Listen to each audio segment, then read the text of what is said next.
complete psychological picture on why Paddock committed such evil. The results of the autopsy, the toxicology, and the pathology will be provided by the coroner's office. It's not a matter of public record. I realize there's litigation currently associated with the coroner's office reference this matter, but any information referenced those three items will be provided by the coroner's office. I can tell you that the men and women of the FBI's Behavioral Analysis Unit are working tirelessly to provide answers as to why, but that as long and detailed process, we are all going to have to be patient and let this investigation run its course. I know and believe there was only one suspect who killed 58 people and injured hundreds more. All the evidence recovered in this case supports that theory. There was one shooter in the 1 October massacre.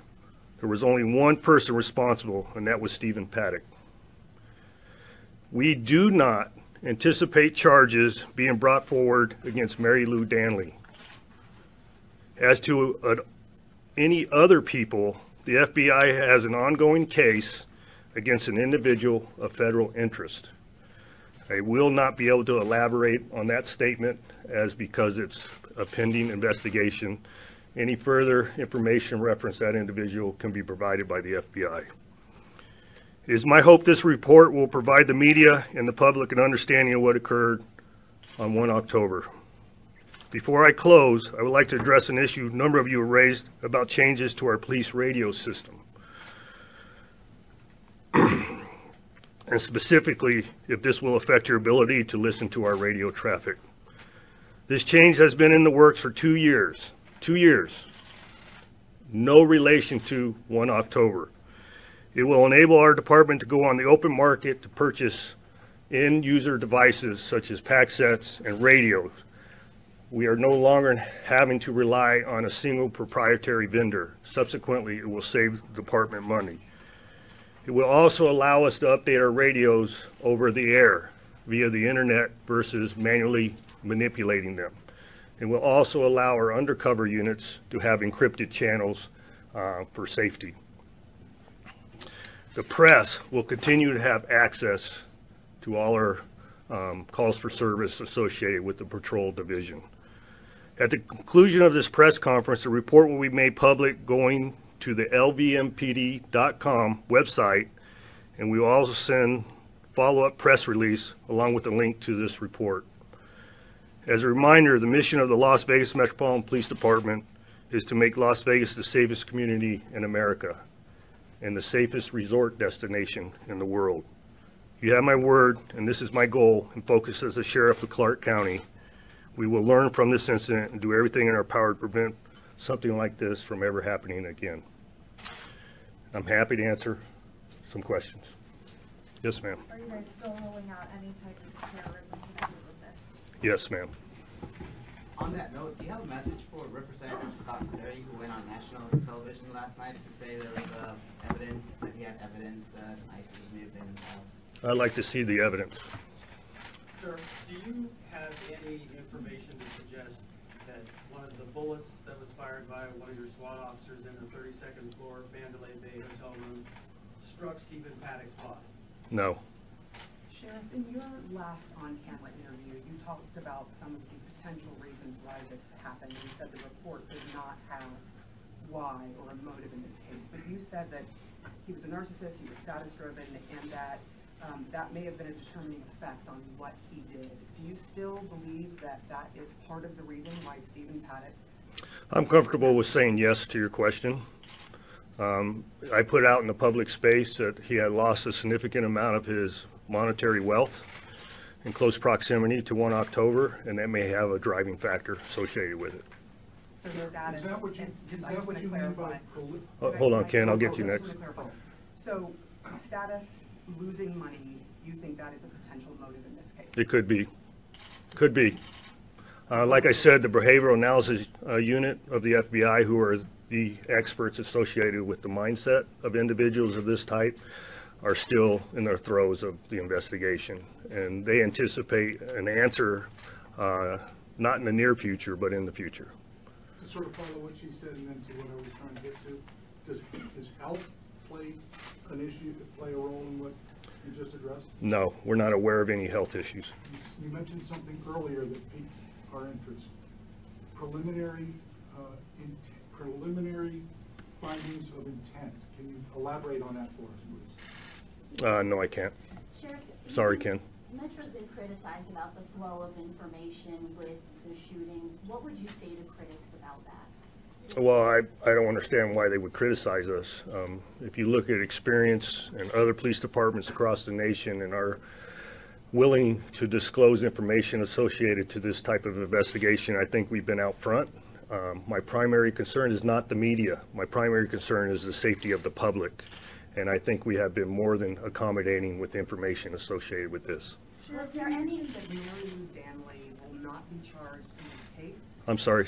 You mentioned that Paddock's girlfriend, Mary Lou Danley, will not be charged in this case, but then mentioned that there is someone that is still being investigated. Can you give us any more information on? No, I can't. And that's part of the recent litigation in the court where we attempted to remain, the affidavits associated with certain search warrants to remain sealed. And that decision is going to be made by the court here shortly. But I cannot give you any more information to that. The attorney had mentioned that in the case. Yes. In 60 days, there could be a potential arrest or charges coming. Is that the case? That's still the case. And Sheriff, that's one individual they're talking about? Yes. Were there any warning signs, anything, whether it was at Mandalay Bay or any other locations, or someone he had a personal relationship with, any warning signs where someone could have spoken up to law enforcement? No. And the answer to that question is contained in the report. Sheriff, what kind of contemplation took place before you actually decided to release today's report? That's a great question. For those of you that didn't hear, what kind of contemplation took place prior to my decision to release this report? It was intensive. I've lost a lot of sleep over this. This is outside of the normal protocol. And the reason why I did it, and the reason why I directed the investigators to do it, is because of the public interest. It's no secret the size and gravity of this event. And I think it's a public service, important for the public to feel calm associated with this event, and that we are doing everything we can to find a solution. And it isn't directly related to the criticism that I've received or my department's received associated with it. I think it's record-setting. It's a watershed event to release this report. But like I said in the early part of this, it is not going to be a matter of protocol. It will not continue into the future. It will be based on individual cases. Was the FBI okay with you doing this? Did you talk to them? Did they say? Yes, I've talked to the district attorney. I've talked to the FBI. I've talked to everybody that you would imagine in the law enforcement community and the prosecution community as to the soundness of my decision to do this, and they were all in agreement. Sheriff, the FBI is not here today, nor is the district attorney. That's by design. I asked him not to attend. Sure, Mary Lou Danley, I know a lot of people have questions about her. Is there, and just some confusion, is there any evidence that she's been on any surveillance at Mandalay Bay during this day or the days before? That question is answered in the report. Is the report that you guys are releasing different than the after-action review? I'm sorry? Is the report that you guys are releasing, is that different than an after-action review? Yes, the after-action review is more encompassing to all the public safety people that responded, and whether we were lacking resources, whether we had overconvergence, and what we can do better in the future. So Rachel, I'm glad you asked that question, because it's three different issues. You have the preliminary report provided by the FIT investigators, and by the way, the two primary FIT investigators are here, the Sergeant Jerry McDonald to my right and Detective Trevor Alsop. They are the authors of the report. So you have the preliminary investigation provided by FIT, you have the information that's going to come forward provided by Homicide, and the information that's going to come forward provided by the FBI and the ATF. That will be in the complete comprehensive report. I don't anticipate that comprehensive report to be complete until probably near the end of the calendar year. And then you have subsequently have the reports provided by the coroner and then we have a report provided by the Behavioral Analysis Unit. So they're all associated with disparate timelines, but this report here, I think, provides you the information that you need to know whether there's any other actors associated with this event and whether we are ever going to find out why he did what he did. How close is this report to what you believe will be the final report? Can you clarify the question? This is a preliminary report, but there Correct. will be a final report. I think the FBI mentioned maybe in a year from the event. Or Yeah, similar to, if you use Sandy Hook as an example, their report came out 4 years after the fact, almost 5. is almost 5. But this report we anticipate will come in close proximity to the end of the calendar year. And so So the preliminary report, you think, will be very close? it'll be close, but voluminous. The comprehensive, complete report will be voluminous, and that'll include a lot more information, in particular like crime scene photographs and things like that. And you get into the specifics of individuals by name who were involved, witnesses and officers and everything else associated to their actions. I have to ask last question from you. Is the person that is being looked at, is it for aiding and abetting? Is it for? I can't, I appreciate it and I understand your zest to get the information to those questions, but I cannot provide it because it's under federal grand jury disclosure rules. Sure. Looking back, I guess my question is, why was the decision made for FIT to investigate the crime scene in the hotel as opposed to homicide? Could argue that they do this every day and they could have perhaps processed the scene since that is what they do every day and they have such a great solve rate and so much experience with that. So my question is, why did FIT take over that part of the investigation? Well, the answers were in your questions. We were, as I stated earlier, this is a very heavy, intensive, resource-driven investigation. We had multiple crime scenes, and we have limited resources in all those units. This is something we have never experienced before. But more importantly, the suspect was dead. It wasn't like it was a continued active investigation outside of any other players.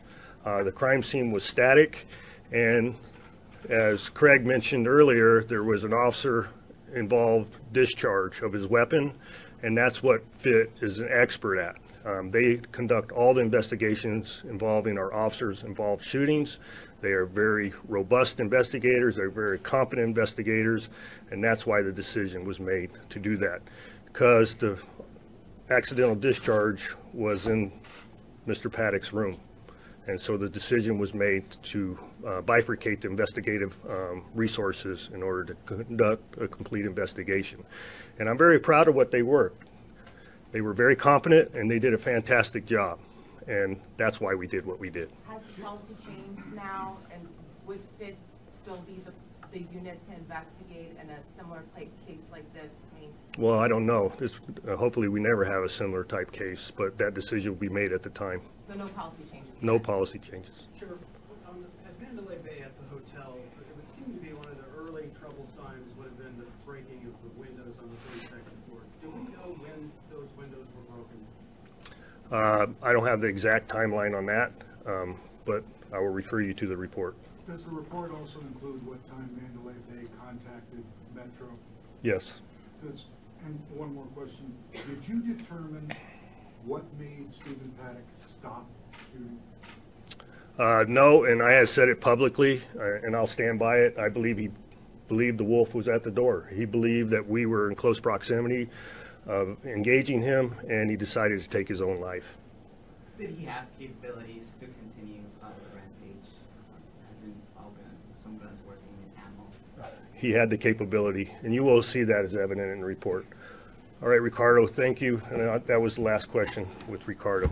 I appreciate everybody's time, and hopefully this will quell the zest for information. I know there will be a continuance of a zest for information, and we will provide it as we seem appropriate.